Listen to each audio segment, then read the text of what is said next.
आज हम बात करेंगे कि बूटस्ट्रैप 4 में जो कि हमने अभी तक नहीं किया। मैंने एक वीडियो में बताया भी था, लेकिन इसको मैंने लेट इसलिए किया था कि एक एक चीज़ को आपको समझाओ कि किस तरीके से रिस्पॉन्सिव बनाते हैं हम, और उसको हम चेक किस तरीके से कर सकते हैं कि क्या ये रिस्पॉन्सिव है या नहीं।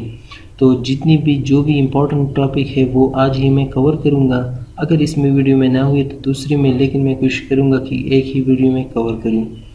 देखिए, ग्रिड सिस्टम जो है मैंने आपको पहले भी बताया था कि एक रो में 12 कॉलम होते हैं, यानी 12 कॉलम्स होते हैं। उसी कॉलम में ही हम चीज़ को एडजस्ट करके हम वो बनाते हैं। फिर मैंने बताया था कि कुछ साइज़ेस होते हैं मोबाइल के लिए, जैसे एक्स्ट्रा स्मॉल यानी XS और SM होता है यानी स्मॉल के लिए, जो है MD मीडियम साइज़ के लिए, और जो है LG लार्ज साइज़ के लिए, और फिर XL भी होता है जो एक्स्ट्रा लार्ज के लिए होता है। तो इन साइज़ को यूज़ करके हम किस तरीके से अपने एक डिज़ाइन को रिस्पॉन्सिव बना सकते हैं। मैंने पहली जो लिया है वो मैं लिया है एक कंटेनर बनाया है, उसके अंदर मैंने एक टेबल बनाया है, और उस टेबल में मैंने कुछ डेटा रखा है। मैं आपको दिखा देता हूँ कि किस तरीके से नज़र आता है। तो अब देखिए, ये इस तरीके से टेबल है, मैंने एक कंटेनर दिया इसलिए ये पर आ रहा है। अब अगर मैं चाहता हूँ कि मैं इसको चेक करूँ क्या ये रिस्पॉन्सिव है, यानी रिस्पॉन्सिव का मतलब है क्या ये मोबाइल और टैबलेट वगैरह में एडजस्ट करेगा या नहीं। तो मैं ये इसके दो ही तरीके हैं। एक तो सिंपल तरीका ये है कि मैं इस पर जब क्लिक करूँ तो ये इसको मैं छोटा या बड़ा कर सकता हूँ। आप देखें इस तरीके से। तो एक तो ये तरीका है। दूसरा ये तरीका है कि इस पर राइट क्लिक करके आप जाइए इंस्पेक्ट पे, और जैसे इंस्पेक्ट पर आप जाएं तो यहीं पर आप देख रहे हैं, इसको टॉगल डिवाइस पर करें तो आपको यहीं पर सारे डिवाइसेस नज़र आ रहे होंगे। मैं इसको रिस्पॉन्सिव पे रखता हूँ, आप जितना भी बढ़ा सकते हैं। तो आप देख सकते हैं कि ये हमारा जो ऊपर ये साइज़ है हमारा ये बढ़ रहा है। तो इस तरीके से भी आप मतलब इसको टेस्ट कर सकते हैं, क्योंकि दो ही तरीके। तो मैं इसी पर अप्लाई करूँ। अब मैं आपको दिखाता हूँ कि क्या ये जो टेबल है रिस्पॉन्सिव है या नहीं। तो जैसे मैं इसको क्लिक करूँगा और अब मैं यही तक आता हूँ, तकरीबन ये जो है 480 पिक्सल तक आता है। तो अब देखिए ये रिस्पॉन्सिव नहीं है। क्यों नहीं है? क्योंकि हमारी जो पूरा डेटा है वो सही से नज़र नहीं आ रही। तो अब देखिए, तो अब मैं इसको रिस्पॉन्सिव बनाऊँगा तो यहीं पर आते हैं, और इसी टेबल में इसी कंटेनर इस जो पूरा टेबल जिसमें पड़ा है, यानी ये जो डिव है, इसमें एक वो दूंगा रिस्पॉन्सिव के लिए, जो जिसको हम टेबल को रिस्पॉन्सिव बनाते हैं। तो उसको हम कहते हैं टेबल डैश रिस्पॉन्सिव। इससे क्या होगा मैं आपको अभी दिखाऊंगा। जो पहले वाला था आप यहीं पर देखिए, इस तरीके से हमने स्क्रॉल करना होता है तो ये मसला होता है। जैसे मैं इसको रिफ़्रेश करूँगा, मैंने रिस्पॉन्सिव अप्लाई किया है, मैं रिफ़्रेश करूँ तो आप देख सकते हैं कि हमारी ये जो पूरा पेज है वो उसको हमने स्क्रॉल करना नहीं होगा। जस्ट हमारा जो टेबल है यहाँ पर देखिए, ये सिर्फ हमें इस तरीके से हम इसको रिस्पॉन्सिव करके देख सकते हैं। तो यही फ़ायदा होता है रिस्पॉन्सिव का, और यही फ़ायदा है बूटस्ट्रैप को यूज़ करने का। अच्छा, ये तो हुआ टेबल। अब मैं यहीं पर आता हूँ, इसी को हटा के मैं यहीं पर, और आपको पता है कितना कोड हमें लिखना पड़ा। अगर मैं ये CSS में करता, आपको दिखा देता हूँ, यही एक क्लास को कॉल करना होता है और आपकी जो टेबल है वो रिस्पॉन्सिव बन जाती है।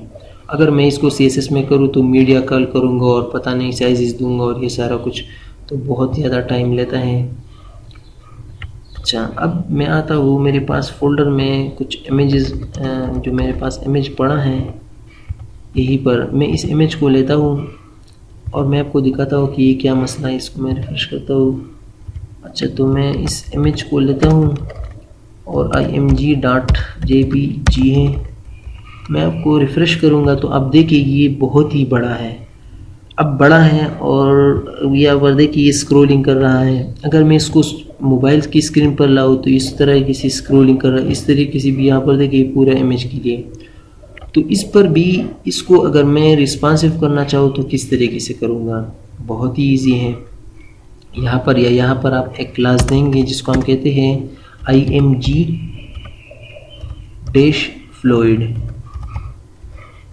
अगर आप जो 3 वर्जन है उसमें यूज़ करना चाहते तो आप यहीं पर देंगे img-responsive।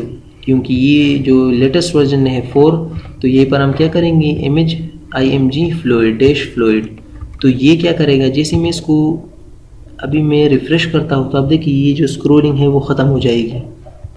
यहाँ पर देखिए ये जो स्क्रॉलिंग है वो ख़त्म हो चुकी है। अब हमारा जो इमेज है पूरा दिख रहा है। जैसे मैं इसको इस तरह करूँ तो आप देखिए यही रिस्पॉन्सिव का कमाल है। अब ये मोबाइल स्क्रीन का साइज़ है, तो आप देखिए जैसे मैं इसको बढ़ाऊँगा तो ये इसके साथ ख़ुद ब खुद एडजस्ट होता है। अगर मैं इसको यहीं से हटा दूँ तो आपको फिर से दिखा देता हूँ ये, और सेव कर लूँ और रिफ़्रेश करूँ तो आप देखिए कि हमारे पास ये इस तरीके से हम करेंगे और ये सारा कुछ करेंगे। तो इससे हटने के लिए हम क्या करेंगे कि जो है इस क्लास को यूज़ करते हैं इमेज IMG फ्लूइड और इसको रिफ़्रेश करते हैं। तो यहाँ पर देखिए इमेज खुद ब खुद एडजस्ट हो रहा है, चाहे मोबाइल साइज़ हो, चाहे वो टैबलेट हो, कोई भी हो। तो इस तरीके से हम इमेज को भी रिस्पॉन्सिव बना सकते हैं। और मैंने पहले भी बताया, अगर 3 पॉइंट जो बूटस्ट्रैप की वर्जन है 3 पॉइंट समथिंग यूज़ कर रही है, यानी 4 से कम, तो यहाँ पर अपनी फिर इमेज रिस्पॉन्सिव देना होता है, IMG रिस्पॉन्सिव। क्योंकि ये लेटेस्ट है तो इसमें ये क्लास चेंज हुआ है, इसको हम कहते हैं IMG डैश फ्लूइड। ओके, तो मैंने यहीं पर जल्दी में एक ये बनाया है, एक कंटेनर है, उसके अंदर फॉर्म, और उस फॉर्म के अंदर एक और डिव है, उसको मैंने फॉर्म ग्रुप दिया ताकि स्पेस के लिए, और इसमें एक लेबल है और इनपुट है। इस पर मैंने स्टाइल अप्लाई किया। मैं आपको ब्राउज़र में दिखा देता हूँ। यहीं पर देखिए ये इस तरीके से आ चुका है। अब हम इसको यूज़ करेंगे क्योंकि ये बहुत ही इंपॉर्टेंट होते हैं जो हमारी रिस्पॉन्सिवनेस में है। तो अगर आप देखिए तो इन्होंने 12 ही कॉलम्स ली है, यानी जो एक रो में 12 कॉलम होते हैं वही ली है। क्यों? क्योंकि एक तो अगर आप इस पेज को देख रहे हैं तो ये जो है ये हमने कंटेनर पे दिया है। अगर हम कंटेनर ख़त्म करें तो ये यहाँ तक फिर आ जाएगा, तो इसलिए इन्होंने 12 कॉलम लिए हैं। अब मैं चाहता हूँ कि ये छोटा सा हो, तो अब मैं इसके लिए क्या करूँगा, और उसके साथ मैं और भी ऐड कर सकता हूँ, तो किस तरीके से करूँगा। तो मैं यहीं पर इस तरीके से मैं इसको थोड़ा सा स्पेस दे देता हूँ, इसी से कॉपी कर लेता हूँ और पेस्ट किया, और इसकी लेबल को मैं चेंज करूँगा, let's say F dash name, और रिफ़्रेश कर लेते तो आप देखिए ये इसके नीचे आ चुका है। मसला है, अब मैं चाहता हूँ कि इसको और इसको एक ही लाइन में करूँ, तो क्या करूँगा, या उसके साथ एक और भी कर लेता हूँ। लेट्स से मैं चाहता हूँ कि यहीं पर क्या हो, इसके साथ जो है लेट्स से क्या करूँ, मोबाइल ले देता हूँ और रिफ़्रेश करते हैं। तो आप देखिए अब ये मसला ये है कि ये जो है ये अलग रो पे आ चुका है, ये अलग है, ये अलग है। अब मैं इसको चाहता हूँ कि एक ही रो में आए और इसको इतना बनाए ताकि एक ही रो में तीनों एडजस्ट हो जाएं। तो मैं क्या करूँगा, इसके लिए मैंने पहले भी इसको बताया हुआ है। यहीं पर मैं एक डिव बनाऊँगा और इस डिव को क्लास दूँगा रो, यानी हम पहले रो बनाएंगे।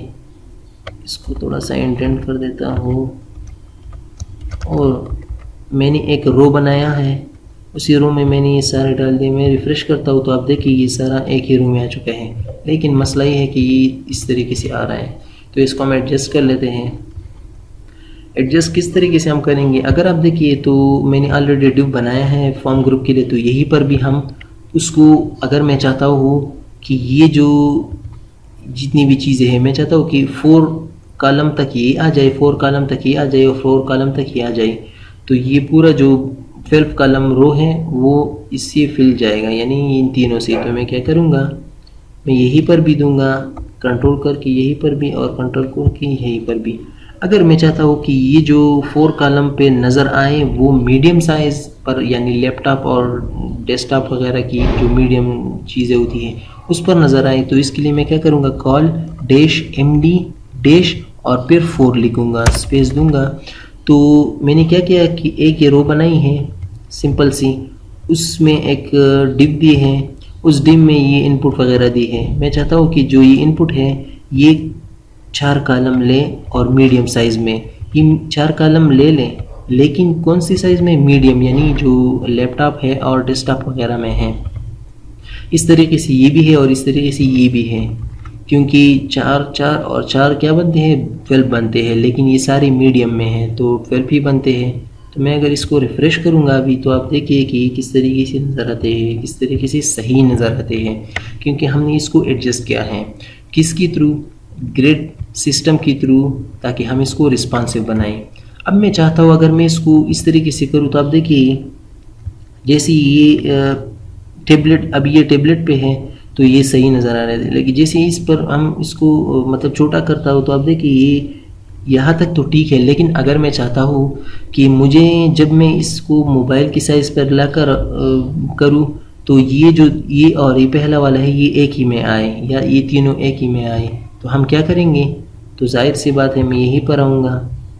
इसको हम जो है यानी मोबाइल के लिए भी करेंगे, तो मैं क्या करूँगा, COL डैश और फिर XS यानी एक्स्ट्रा स्मॉल जो बहुत छोटे होते, और डैश फिर 4 करूँगा। तो इसका मतलब क्या हुआ कि जो जब भी हमारा जो स्क्रीन है वो एक्स्ट्रा स्मॉल पे आए, तो उसकी यानी इस फील्ड की भी 4 करो, कॉलम पे ले लो, इसका भी और इसका भी। तो मैं यहीं पर रिफ्रेश करता हूँ, ये तो सही है, लेकिन जैसे मैं इसको छोटा करूँगा तो आप देखिए, सर ये एक्स्ट्रा स्मॉल तो नहीं हो रहा। यहाँ पर हम चेक करते हैं राइट क्लिक करके और इस तरीके से, और यहीं पर एक सैमसंग गैलेक्सी, यहाँ पर देखिए ये, सॉरी यहाँ पर थोड़ा सा मैं जूम कर लेता हूँ। अगर आपको जूम से सही, मेरे ख्याल में ये तो उल्टा ख़राब हो रहा है, लेकिन अगर आप थोड़ा सा वो करके देखिए, इसको मैं आउट कर देता हूँ, तो यहाँ पर देखिए ये एक फील्ड है और ये दूसरा फील्ड है और ये तीसरा फील्ड है, किस साइज़ पे, जो कि है 360 यानी एक्स्ट्रा स्मॉल है, जो हमारा ब्राउज़र मैंने इस तरह किया था इस तरीके से। तो ये एक्स्ट्रा स्मॉल पे नहीं आ रहा, ये जो है ये एक्स्ट्रा स्मॉल नहीं है, ये एक्स्ट्रा स्मॉल से थोड़ा सा बड़ा है, तो इसके लिए भी मैं कर सकता हूँ। तो जो एक्स्ट्रा स्मॉल था वो तो आपने देख लिया। अब मैं चाहता हूँ कि स्मॉल के लिए करूँ, तो स्मॉल के लिए जो हम यूज़ करते हैं XS नहीं, हम यूज़ करते हैं कॉल डैश SM डैश। अगर मैं 4 करूँ और अब इसको रिफ़्रेश करूँ, तो इसका मतलब क्या हुआ कि मैं चाहता हूँ कि जब भी हमारा जो स्क्रीन है वो स्मॉल पर आए, यानी 480 तक तकरीबन आए, 600 से नीचे 480 तक तकरीबन। तो इसका क्या करो, इस फील्ड का भी कॉलम 4 पे डालो, इसका भी 4 पे डालो और इसका भी 4 पे डालो, और मैं रिफ़्रेश करता हूँ। और जैसे मैं इसको छोटा करूँगा तो आप देखिए कि यहाँ पर देखिए अभी ये टेबलेट का ये जो है स्मॉल का स्क्रीन का साइज़ है, तो आप देखिए यहाँ पर ये छोटा छोटा हमें नज़र आ रहा है। तो इस तरीके से और भी हम जिसको हम लार्ज कहते हैं उस तरीके से हम कर सकते हैं। अगर मैं चाहता हूँ कि इसको मैं 2 पे करूँ जब हम यहाँ तक आए, तो मैं किस तरीके से करूँगा, तो मैं क्या करूँगा, फिर इन्हें को ही